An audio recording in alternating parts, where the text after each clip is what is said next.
मस्त वृत्तियों को एकाग्र करते हुए अपने मन मंदिर में विराजमान हजूर सतगुरु दीनदयाल दाता जी को अपनी श्रद्धा व भक्ति के पुष्प अर्पित करते हुए प्रेम सहित बोलो जयकारा। बोल मेरे श्री गुरु महाराज की जय। गुरुमुखो। एक समय की बात है, एक चोर ने राजा के महल में चोरी की। सिपाहियों को पता चला तो उन्होंने उसके पैरों के निशानों का पीछा किया। पीछा करते करते वे नगर से बाहर आ गए। पास में एक गांव था। उन्होंने चोर के पद चिन्ह गांव की ओर जाते देखे।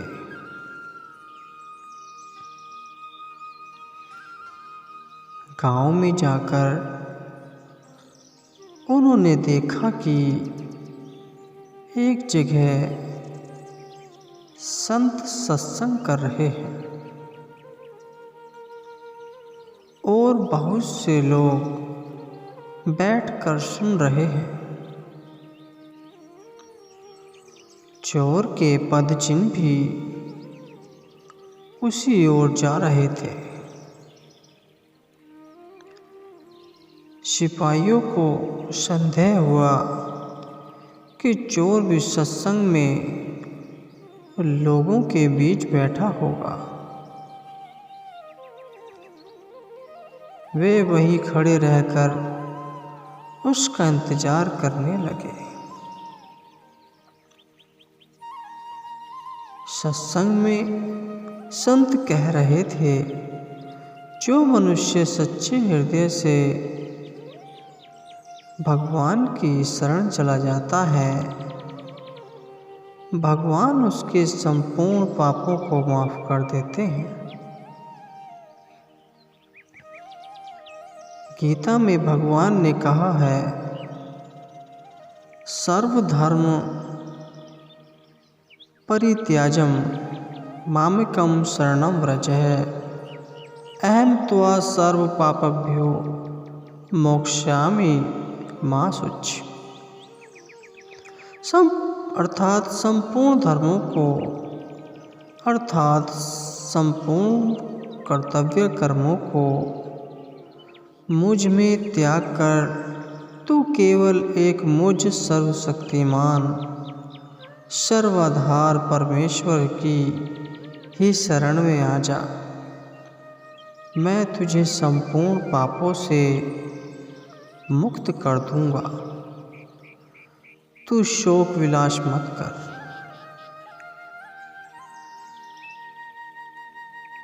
अगले श्लोक में बताया है, शक्रदेव प्राप न्याय है तव स्मृति च याचते। अभयम सर्वभूतम्य दाधम्य यद व्रत मम। जो एक बार भी मेरी शरण में आकर मैं तुम्हारा हूँ ऐसा कहकर रक्षा की याचिका करता है, उसे मैं संपूर्ण प्राणियों से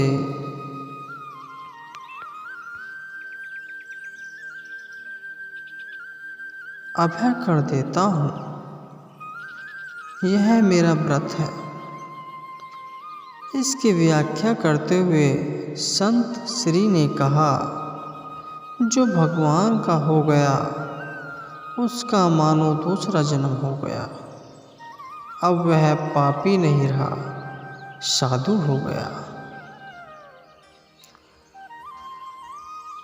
अगर कोई दुराचारी से भी दुराचारी भी अनन्य भक्त होकर मेरा भजन करता है तो उसको साधु ही माना जाएगा।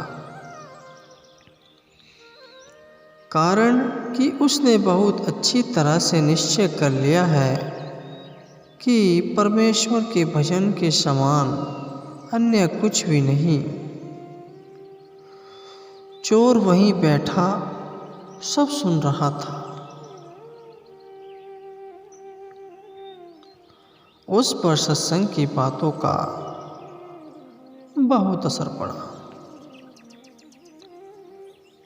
उसने वहीं बैठे बैठे यह दृढ़ निश्चय कर लिया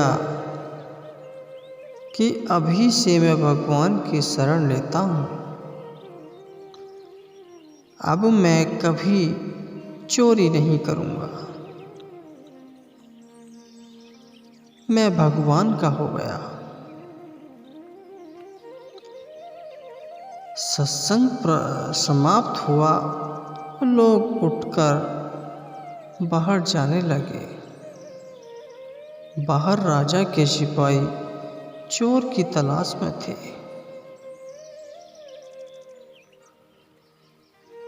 चोर बाहर निकला तो सिपाहियों ने उसके पद चिन्हों को पहचान लिया और उसको पकड़ राजा के सामने पेश किया।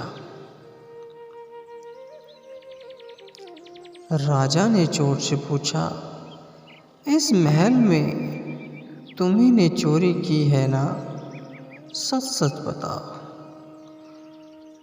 तुमने चुराया धन कहाँ रखा है? चोर ने दृढ़तापूर्वक कहा, महाराज, इस जन्म में मैंने कोई चोरी नहीं की।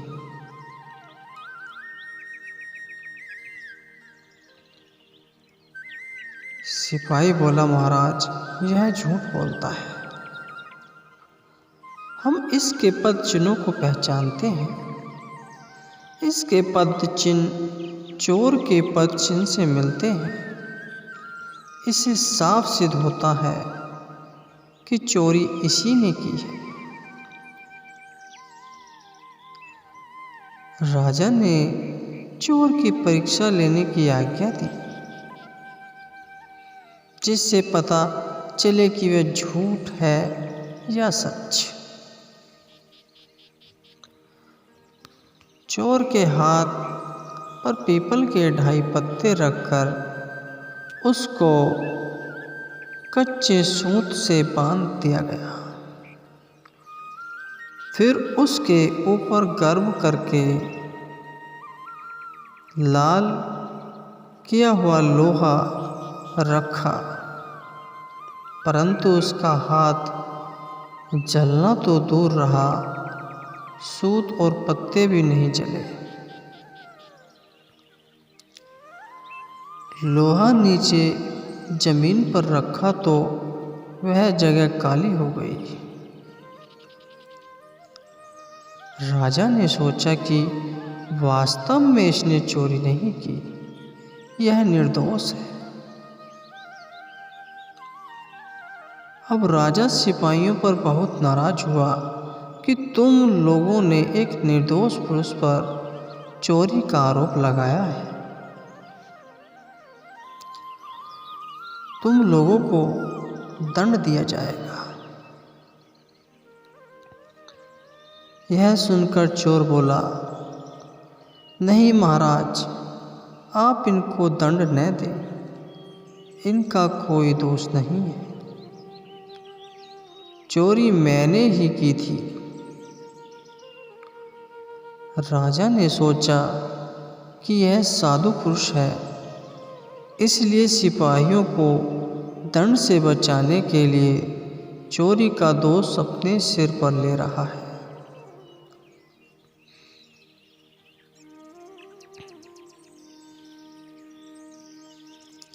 राजा बोला, तुम इन पर दया करके इनको बचाने के लिए ऐसा कह रहे हो, पर मैं इन्हें दंड अवश्य दूंगा।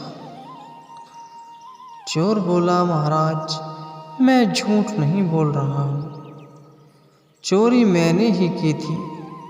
अगर आपको विश्वास न हो तो अपने आदमियों को मेरे पास भेजो। मैंने चोरी का धन जंगल में जहाँ छिपा रखा है वहाँ से लाकर दिखा दूंगा। राजा ने अपने आदमियों को चोर के साथ भेजा। चोर उनको वहाँ ले गया जहाँ उसने धन छिपा रखा था और वहाँ से धन लाकर राजा के सामने रख दिया।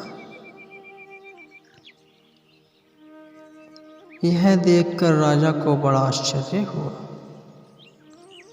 राजा बोला, अगर तुमने ही चोरी की थी तो परीक्षा करने पर तुम्हारा हाथ क्यों नहीं जला?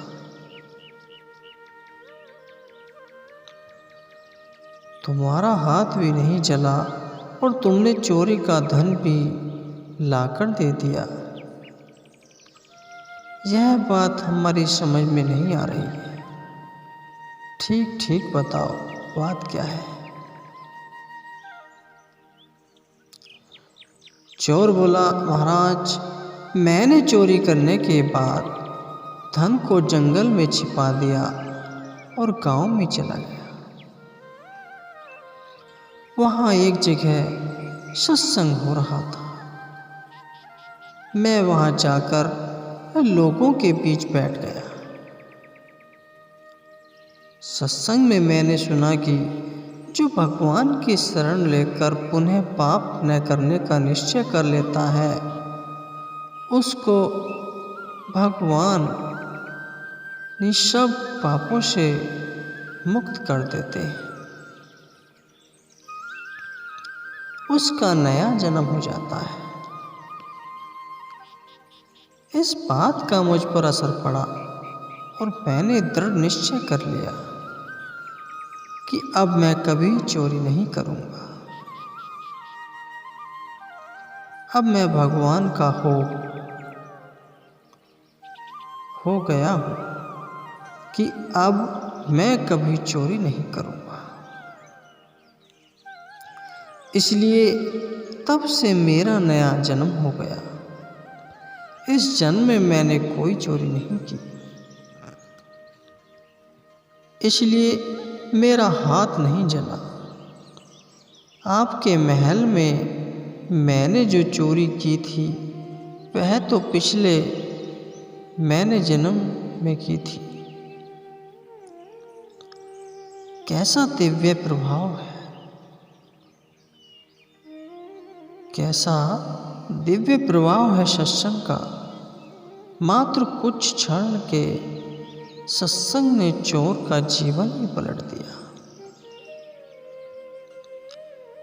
उसे यही और सही समझ देकर पुण्य आत्मा धर्मात्मा बना दिया।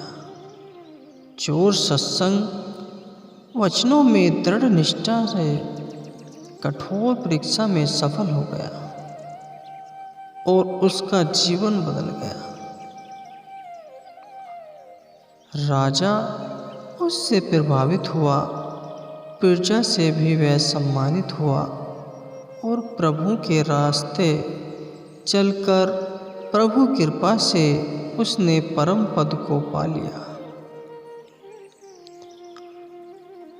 सत्संग पापी से पापी व्यक्ति को भी पुण्य आत्मा बना देता है।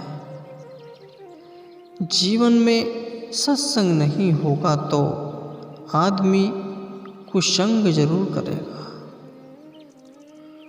कुसंगति व्यक्ति कुकर्म कर अपने को पतन के गर्त में गिरा देता है,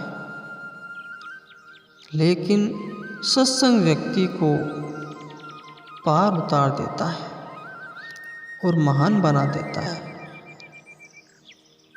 ऐसी महान ताकत है सत्संग में।